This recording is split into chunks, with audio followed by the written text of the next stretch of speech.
Assalamualaikum warahmatullahi wabarakatuh. Nama saya Benalisa, NPM 19310091. Di sini saya akan menjelaskan mengenai penyakit goiter non-toksik dan juga penyakit Graves. Nah, apa sih goiter non-toksik itu? Nah, jadi goiter non-toksik itu adalah pembesaran kelenjar tiroid difus, tapi bukan sebagai akibat proses inflamasi. Nah, terus itu apa ya penyebab dari penyakit goiter non-toksik itu? Nah, jadi penyebab dari goiter non-toksik itu adalah kekurangan iodium. Kemudian dia tuh biasanya menyerang individu yang tinggal di dataran yang airnya itu kurang mengandung iodium, kayak di pegunungan. Terus itu ada lagi kalau orang itu sering mengkonsumsi goiter yang tinggi, goiterogen yang tinggi. Kemudian ada lagi gangguan hormonalnya sendiri. Setelah itu ada juga riwayat radiasi pada leher dan kepalanya. Terus itu tanda dan gejalanya itu seperti apa sih? Nah, tanda dan gejalanya itu massa kelenjar di leher kita tuh, tiroid kita tuh membesar. Kemudian terjadi penekanan tiroid terjadi penekanan trakea dan mengakibatkan gangguan respirasi serta gangguan saat kita menelan makanan. Misalnya kalau kita menelan makanan itu rasanya sakit. Nah, itu tuh salah satu gejalanya ya. Kemudian itu tidak tahan terhadap cuaca dingin dan tidak tahan terhadap cuaca panas. Terus itu untuk faktor resikonya. Nah, untuk faktor resikonya itu kita itu di sini tuh ada jenis kelamin, terus tuh usia, terus itu konsumsi obat-obatan tertentu dan juga ada ras. Nah, tapi ras di sini tuh tidak terlalu berpengaruh. Kemudian ada goiter non-toksik itu sendiri juga ada stadium pembesarannya. Stadiumnya itu ada sampai 3, dari 0 sampai 3. Nah, kalau yang 0 itu dia tuh tidak terlihat dan tidak teraba. Kalau 1 dia itu tuh tidak terlihat tapi teraba. Sedangkan 2 itu dia tuh terlihat jika menelan. Nah, kalau yang ketiga itu dia tuh bisa terlihat dari jauh. Itu ya ciri-cirinya. Nah, kalau untuk penanganan dari goiter non-toksik, jadi penanganannya itu ada medikamentosa. Kemudian yaitu dia tuh hormon tiroid baik untuk yang hipotiroid dan juga eutiroid.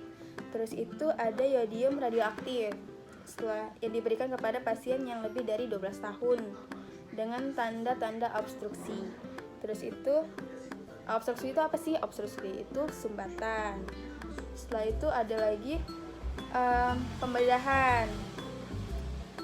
Nah, pembedahan di sini tuh dilakukan bila terjadi penekanan. Kemudian ada lagi dietetik. Nah, dietetik ini yaitu dengan pemberian yodium pada defisiensi yodium. Jadi kalau orang yang kekurangan yodium dia tuh diberi yodium.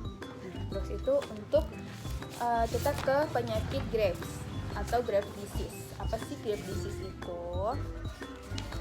Nah, jadi Graves disease itu adalah suatu jenis gangguan yang terjadi pada sistem kekebalan tubuh, yaitu di mana sistem kekebalan tubuh kita itu malah menyerang diri kita sendiri atau menyerang kelenjar tiroid kita. Nah, sebenarnya, dan juga ya Graves disease ini dia tuh menjadi salah satu penyebab umum dari penyakit hipertiroidisme. Apa sih hipertiroidisme itu? Dia tuh ketika kelenjar tiroid kita tuh memproduksi hormon tiroid itu berlebihan. Sebenarnya hormon tiroid itu dia tuh memiliki fungsi di dalam tubuh kita, yaitu kayak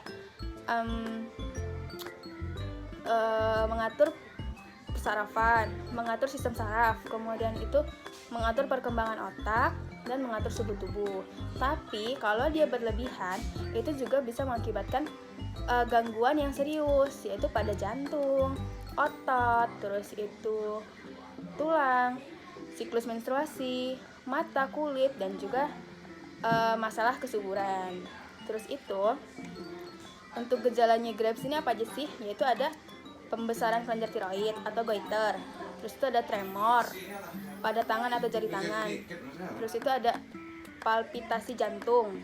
Setelah itu ada disfungsi ereksi atau impotensi. Terus itu ada gairah seks menurun. Setelah itu ada perubahan pada siklus menstruasi. kemudian ada kehilangan berat badan tanpa kehilangan nafsu makan, ada suasana hati yang mudah berubah, ada sulit tidur, diare, rambut rontok, mudah lelah, sensitif terhadap udara panas. Nah, selain gejala-gejala yang sudah saya sebutkan tadi itu, ada 30% dari penderita Graves ini dia itu memiliki gejala yang khas. Apa aja sih? Yaitu ada Graves ophthalmopathy. Graves ophthalmopathy itu adalah gangguan yang terjadi pada mata. Terus itu ada juga Graves dermopathy. Nah, Graves dermopathy ini di sini tuh gangguan pada kulit kita. Nah, gangguan kita bahas satu ya, yang dari gangguan terhadap mata atau ophthalmopathy tadi. Nah, ophthalmopathy tadi itu dia tuh bisa menimbulkan gejala mata menonjol, mata terasa kering, matanya ada terasa tekanannya tuh sakit. Kalau misalnya kita pegang tuh dia tuh sakit. Terus itu kelopak mata kita tuh membengkak. Terus itu mata kita memerah. Itu namanya memerah ini tuh bisa terjadi karena peradangan. Setelah itu ada penglihatan ganda, terus atau diplopia. Kemudian ada kehilangan penglihatan. Serem ya. Terus itu ada lagi Graves dermopathy. Nah, kalau Graves dermopathy itu di sini tuh jarang ditemuin karena Nah, gejalanya itu kayak apa sih? Nah, gejala kalau dermopathy itu gejalanya itu kulit kita tuh memerah dan juga menebal. Nah, biasanya ini tuh terjadi pada tulang kering, yaitu tulang yang di atas kaki, tulang di bagian atas kaki kita.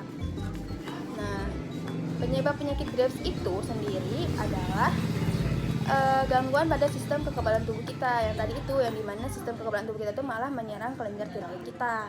Nah, faktor resiko penyakit Graves ini apa aja sih? Sebenarnya semua orang tuh bisa terserang penyakit Graves ini, cuman ada beberapa faktor resiko yang bisa beresiko lebih gitu, bisa terkena penyakit Graves disease ini. Apa aja sih? Nah, jadi faktor resikonya itu ada jenis kelamin. Jenis kelamin sini tuh wanita yang lebih dominan. Kemudian itu ada usia di bawah 40 tahun. Terus itu ada genetik. Terus itu ada seseorang yang menderita penyakit autoimun, dia juga menjadi terserang penyakit Graves ini. Setelah itu ada merokok dan juga stres emosional atau fisik serta kehamilan.